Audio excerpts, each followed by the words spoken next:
My name is Margaret Cole, and I'm 74 years old. Most mornings, I wake up before the sun reaches my window. When the world outside is still soft and half asleep, there's something peaceful about that hour, the hush of the street, the steady tick of the kitchen clock, and the smell of chamomile tea filling my little apartment. It's an old habit. Really. I like to start my day with warmth in my hands and quiet in my thoughts. I live alone now, in a small corner of Seattle that hums gently with life. My days are slow, filled with little routines that keep my heart steady, watering the plants, sorting the mail, talking to the woman who runs the bakery downstairs. On the table by the window sits a row of framed photographs. Some of them are fading at the edges, but they hold my entire story: my husband, my son, and the life we built together. When I look at those pictures, it feels like time folds in on itself. There's one photo that always draws my eyes: Daniel at 11, standing beside me at his father's funeral. His hand was wrapped tightly around mine, trembling but brave. He looked up at me like I was his anchor in a storm. In that moment, I promised myself that I would never let go, that I would give him the kind of life his father would have wanted for him. After my husband's accident, I learned how to survive by staying busy. I worked long hours at the bank, studied at night, and found comfort in order and discipline. I told myself that love was about doing, providing, protecting, preparing. Maybe that's why I didn't notice when the years started to slip away faster than I could hold them. One day, Daniel was a boy who needed me for everything. And the next, he was a man who rarely called except to ask if I was doing all right. And Ting, I never doubted the bond we shared. Every mother believes her child carries a piece of her heart, no matter how far they go. And for most of my life, I truly believed Daniel would never forget the sacrifices. The nights I stayed awake balancing bills, or the warmth of my hands bandaging his knees after a fall. Sometimes, though, in the quiet after sunset, when the tea cools and the city lights flicker through the curtains, I catch a strange feeling like the space between us has grown wider than I remember. It's not anger, not even sadness, just a quiet itch, a wondering of when exactly love turned into distance. I've always believed that everything I did for Daniel came from a place of love. But as I sit here now, watching the light fade from the photos on my wall, I can't help but wonder, can love ever be too much? Can giving everything to someone slowly erase the pieces of yourself you were meant to keep? I didn't know it then, but that question would soon lead me to make a decision that would change everything. It started, like most choices in my life, with a simple thought. What if I could make his life a little easier? And that thought, that quiet wish of a mother's heart, became the beginning of the story I'm about to tell. The story of a gift that was meant to bring us closer, but instead became the distance between us. It started on a quiet afternoon, one of those days when the air feels still and time moves slower than usual. I remember sitting by the window with a cup of tea, looking out at the street below, wondering what all my saving had been for. After all these years, I had a modest pension, a little investment here and there, and no real desires left for myself. I didn't dream of traveling or luxury. My knees wouldn't stand long walks, and my heart already had all it needed in the memories I kept. That's when the thought came, soft at first, like a whisper. Maybe it's time to do something for Daniel. He and Melissa had been living in a small house on the other side of town. It wasn't terrible, but the neighborhood had changed. Too much noise, too little warmth. Their daughter, Emma, was growing fast, and I wanted her to have space, a safe yard to run in, a quiet street to ride her bike. The more I thought about it, the clearer it felt. Maybe this was what my savings were meant for, to give them something lasting, a home that could hold their future. So I started looking. I spent nights flipping through listings online, circling addresses on paper, checking school districts and local parks. It felt good, purposeful. I hadn't felt that alive in years. I found comfort in the search. Like I was building something again. Piece by piece. When I met the real estate agent, a kind woman named Karen. She looked at me with surprise when I told her the house wasn't for me. "You're buying it for your son?" she asked. And I nodded, smiling. It sounded so simple, then a gift of love. Nothing more. We spent weeks visiting houses. I took my time, comparing everyone carefully. Some were too new, built fast and soulless. Others were charming but worn. Then one afternoon, we walked into a colonial-style home on Maplewood Drive. It had tall windows that caught the sunlight, a kitchen that smelled faintly of lemon polish, and a little bay window upstairs that seemed made for Emma's reading nook. I could almost see her sitting there with a book, her legs swinging as she looked out into the trees. I felt it in my chest, this was the one. When I told Daniel, he hesitated. I could hear the unease in his voice, pride. Maybe. Or guilt. He said it was too much. That I'd done enough already. I told him not to worry. That this was something I wanted to do. I'd worked all my life for moments like this to make his life easier. That thought warmed me. Even as a part of me wondered if I was crossing a line without knowing it. Melissa, on the other hand, seemed thrilled, overly thrilled. Perhaps. She started asking about the details before I even signed the papers. Where was it located? What was the square footage? Were there walk-in closets? A patio. Space for entertaining. I brushed it off at first as excitement. But her enthusiasm soon turned sharp. Hungry. When I showed her pictures of the Maplewood house, she smiled politely and said, "Maybe we should look at a few more. Just to compare." Compare. That word stayed with me. Still. I went along. Because that's what mothers do. We compromise in silence. Even when something inside us feels unsettled. Over the next few weeks, we saw more houses, newer, bigger, grander. Each one came with some suggestion from Melissa, a larger kitchen, higher ceilings, better landscaping. She spoke as if the house were already hers. Daniel rarely said much. He just nodded. Distracted. Distant in a way that made me ache. One night, I sat at my dining table surrounded by folders and numbers. I calculated what I could manage, what I'd have left for myself. The math made my stomach tighten. Still, I convinced myself it was fine, that I was doing something good, that the joy it would bring them would be worth it. Isn't that what love is, sacrificing so someone else can live easier? Eventually, they settled on a house in Willow Ridge, more expensive than I'd planned. But beautiful. Big enough for everyone to have space. I told myself it would be the last thing I'd ever do for them. The final act of giving that would bring us closer again. When I signed the check, my hands trembled. But not from fear, from the weight of everything that moment meant. When Daniel thanked me, I saw something flicker in his eyes. Gratitude. Yes, but also relief. And something else I couldn't name. Maybe it was the beginning of taking me for granted. Maybe it was just my imagination. But even in that happiness, a small unease began to stir. After the purchase, things moved fast.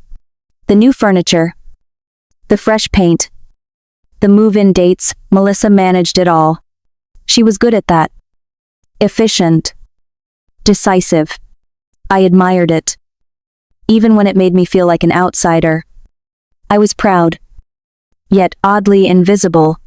The housewarming invitations went out before I even saw the finished home. She told me they wanted to celebrate a new chapter.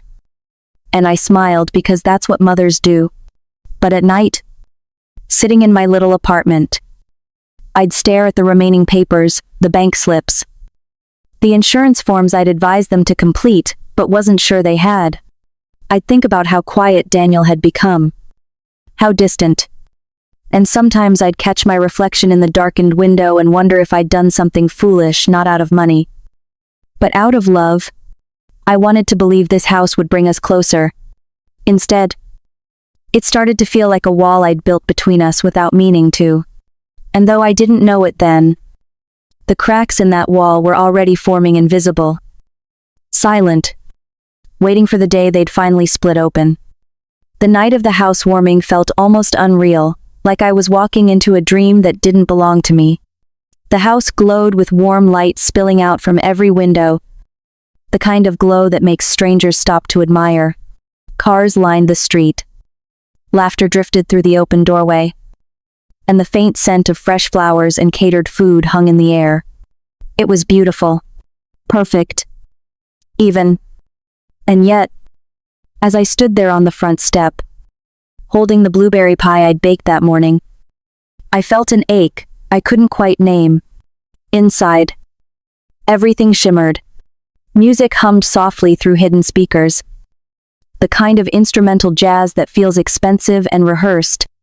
Guests floated from room to room, champagneglasses in hand, admiring every polished surface. I watched Melissa move through the crowd like she'd been born for this life, her voice sweet, her laughter light, her hand always finding Daniel's arm at just the right moment. They looked like a magazine couple in the home I had bought for them.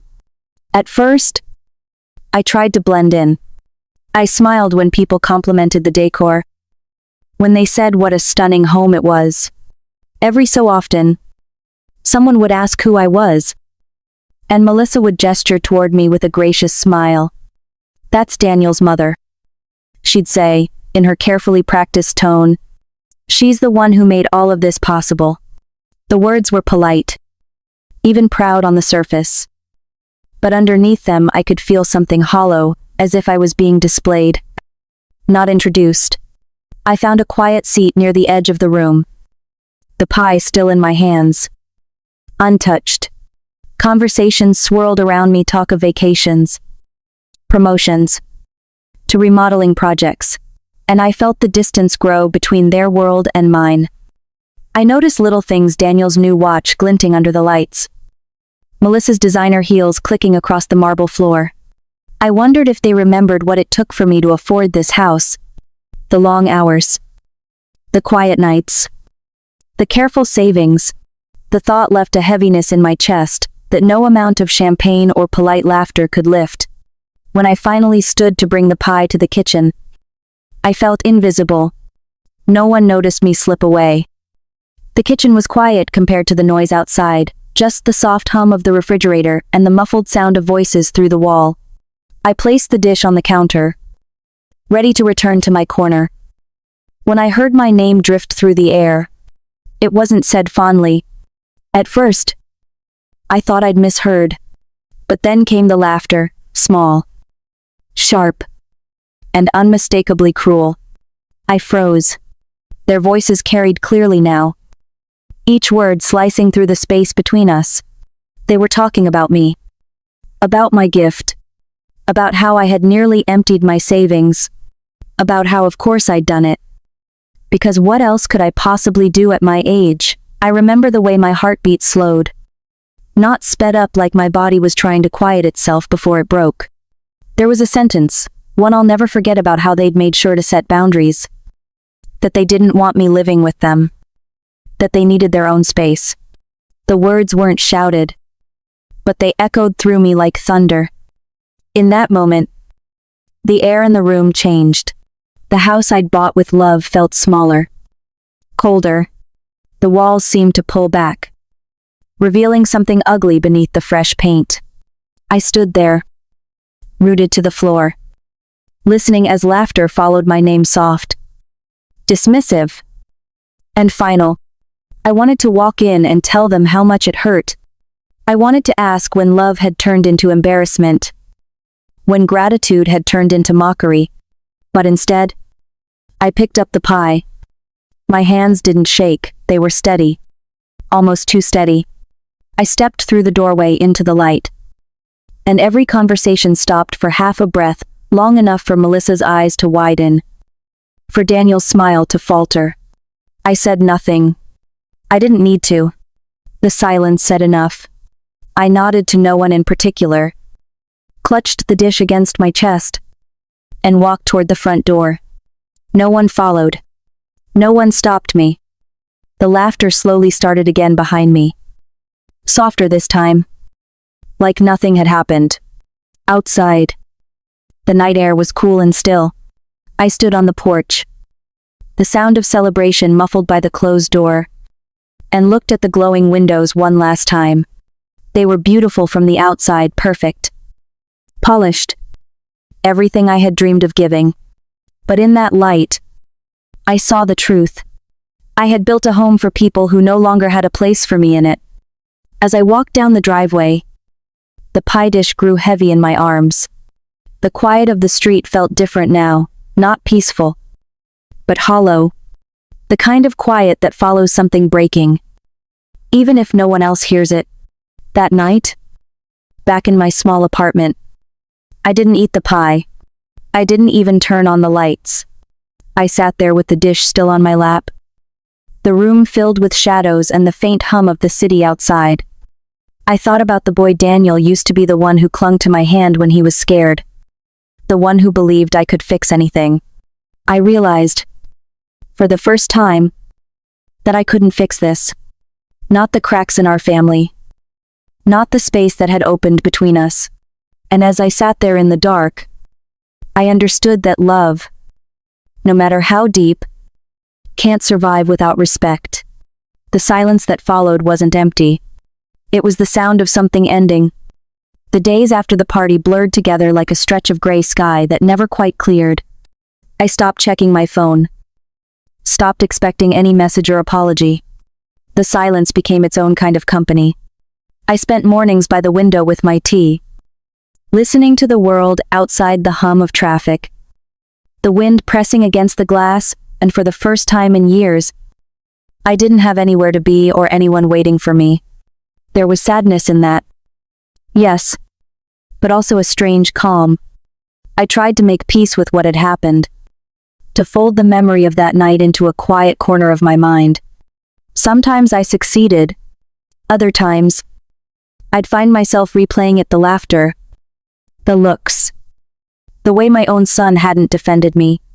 I would trace the rim of the pie dish still sitting on my counter and remind myself, you can't go back. And you don't have to. It was a Tuesday morning when the phone rang. I almost didn't answer. But something about the sound, sharp and insistent, made me pick it up. Daniel's voice came through. But it wasn't the steady, confident voice I knew. It was rushed, panicked, trembling around the edges. For a long moment, I just listened. I heard the words tumble out, something about cracks, about inspectors, about damage to the foundation. Their dream home, the house that had been their pride and proof of success, was breaking beneath them. Literally. The irony wasn't lost on me. The same house that had symbolized everything they thought they deserved was now crumbling under its own weight. He said the repairs would cost more than they could manage, that the insurance wouldn't cover it. That maybe, if they had listened to me when I'd told them to get full coverage, they wouldn't be here. I could almost see him pacing as he spoke, his pride fighting with his desperation. As I listened, my mind wandered back to all the times I had rushed to fix things for him, scraped knees, broken hearts, unpaid bills. I remembered how being his mother had always meant rescuing him from the consequences of his choices. But this time felt different. The sound of his voice didn't make me want to save him. It made me see how far we'd drifted and how much of myself I'd lost in trying to hold him close. When he asked for help, and he did, finally, there was a long pause before I answered. I looked around my small apartment, the worn furniture, the plant by the window, the pie dish still sitting on the table. All simple. All mine. My world had shrunk. Yes. But it was honest. Solid. It hadn't cracked under the weight of anyone else's expectations. I took a slow breath and told him no, gently, but clearly, not with anger, not with punishment, just truth. I said that what I had given him before had come from love, not obligation. That love can't fix everything, That this time, he would have to find his own way through. There was silence on the line, heavy, stunned. For a moment, I almost softened. The mother in me wanted to reach across that silence, to soothe, to reassure, but I stopped myself. Because sometimes, mercy looks like letting someone stand in the ruin they've built, so they can learn how to rebuild differently. When the call ended, I sat there for a long time, letting the quiet settle again. The sound of the clock filled the room, steady and certain. I realized I wasn't shaking. I wasn't crying. The ache that had lived in me for weeks was still there, but smaller now, like a bruise that had finally begun to heal. I thought about the house, its perfect walls, its polished floors, and how quickly perfection can crack when it's built on pride instead of gratitude. Maybe that house was never meant to stand forever. Maybe it had served its purpose to teach us both that nothing built on false love can last. I poured myself another cup of tea and opened the window. The breeze carried the faint scent of rain. For the first time in a long while, I felt light, free. No vengeance, no bitterness, just peace. A quiet, steady peace that felt like coming home to myself. It had been only a few days since I told Daniel no. Yet, something in me had already shifted. The weight I used to carry the endless ache to fix, to please, to protect had begun to dissolve. My apartment felt different now. Lighter somehow. Even the air seemed to move easier through the rooms. I spent my mornings reading by the window, letting the sunlight spill across the floor. And for the first time in a long while, I wasn't waiting for anyone to call.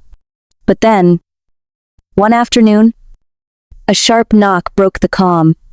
When I opened the door, Melissa stood there. Her eyes were red, but her posture was still the same, chin high, polished, every hair in place. She didn't wait for an invitation. She just stepped inside, her heels clicking across the wood floor, as if she still believed she had the right to take up space in my life. Her voice trembled when she spoke. But it wasn't the trembling of true remorse, it was panic. She talked about the house, about how things were worse than they thought, about inspectors and rainstorms and deadlines. Then came the turn, the sudden drop in her tone when she said she was sorry. Sorry for what she'd said. Sorry for how things had gone. I could hear the performance in her words. The rehearsed guilt meant to sound sincere. I didn't interrupt. I just listened. Calmly. My hands folded in my lap. There was a time when her tears would have melted me. But now, I understood the difference between regret and desperation. Regret grows from love. Desperation grows from loss of comfort, out of control, of convenience. When she finished, she looked at me with wide, expectant eyes, as if waiting for my forgiveness to erase what she'd done. Instead, I thanked her for coming, and I told her gently that I hoped she would find peace. The words came easily, without anger or sarcasm. It wasn't forgiveness I was offering her. It was closure. She stared at me for a moment, speechless, and then left. The door closed softly behind her. But in that quiet click, I felt something open inside me. 3 days later, the phone rang again. This time, I knew before answering that it was Daniel. His voice was quieter now, steady but weighted with something real. He didn't sound like the boy begging for rescue, or the man trying to defend his pride. He sounded human, small, tired, sincere. He told me about the house, how they'd moved back to their old place, how the damage had worsened, how everything they'd built on appearances had crumbled faster than they could hold it together. But he didn't call to ask for help.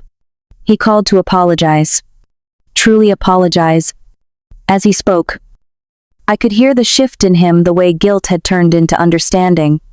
He said he had been thinking a lot, that he finally saw how much I had given and how little I had appreciated. He admitted that he'd let Melissa treat me badly, that he'd stood by because it was easier than facing his own shame. He didn't try to justify anything.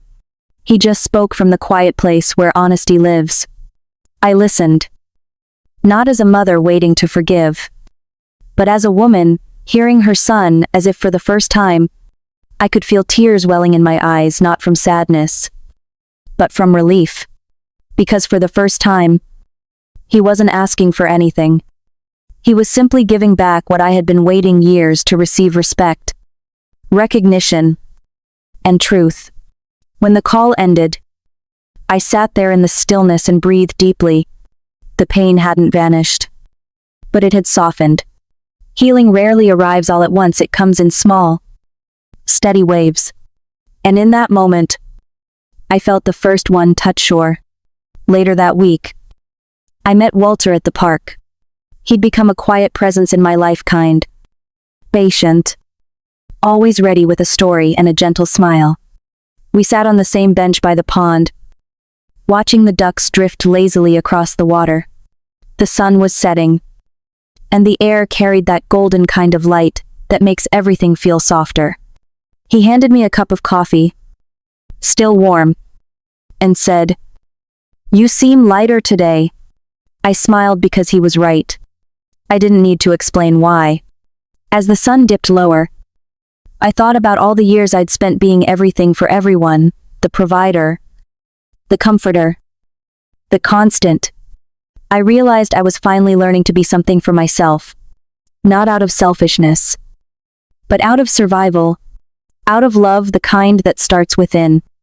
That evening, when I got home, I opened every window in the apartment. The breeze swept through, carrying the faint scent of spring. I made a cup of tea, sat by the window, and watched the sky turn from gold to blue. For the first time in years, I wasn't waiting for the phone to ring. I wasn't wishing for anyone to change. I was simply here, present, peaceful, whole. And maybe that was the truest kind of redemption there is. The morning I left for the coast, the sun rose soft and golden, painting the sky in shades of pale orange and silver. The station was already alive with quiet movement, the hum of engines, the low murmur of goodbyes, the scent of coffee and sea salt blending in the air. I stood there with my small suitcase, feeling lighter than I had in years. Walter was by my side, his usual calm presence grounding me, his hand steady on the handle of his cane. For once, I wasn't running from something. I was simply going toward peace. I saw them before the train doors closed: Daniel, standing a few feet back, his hands tucked into his pockets, and Emma beside him, waving with both arms. Her little voice carried through the crowd, bright and full of love. Daniel didn't speak, but he didn't need to. The look on his face, that quiet mixture of remorse and pride, was enough. It said, "What words never could I see you now, Mom." When the whistle blew and the train began to move, I kept my eyes on them until they blurred into the landscape. The rhythm of the tracks beneath me felt like a heartbeat, steady, familiar, alive. Walter smiled and asked if I was ready for an adventure. I told him, softly, that I already was. As the city faded behind us, I looked out the window and let the sunlight warm my face. For the first time in my life, I wasn't anyone's caretaker or sacrifice. I wasn't defined by what I'd given or what I'd lost. I was simply Margaret, a woman who had loved deeply, fallen hard, and learned that even love needs boundaries to stay pure. It's strange how peace doesn't always arrive with fireworks or grand moments. Sometimes, it comes quietly in the sound of a train rolling forward, in the soft laughter of a new friend, in the realization that you can love your family and still choose yourself. I thought about Daniel, about Melissa, about everything that had happened, and instead of pain, I felt gratitude, because even heartbreak, when faced honestly, has the power to rebuild us into something stronger, wiser, and more whole. The ocean appeared in the distance, endless, shimmering, free. It felt like a reflection of everything I had become. The wind through the open window carried the scent of salt and new beginnings. I smiled to myself and whispered a quiet truth. I wish I'd known years ago, love doesn't mean giving everything, it means giving without losing yourself. And if you're listening to my story right now, maybe that's something you need to remember too. That sometimes, the greatest act of love is learning when to let go, not out of anger, but out of dignity, grace, and faith in what's still ahead. If my story touched you, share it with someone who needs to hear that it's never too late to choose peace, to choose healing, to choose yourself. Because no matter your age, no matter your past, it's always the beginning of something new.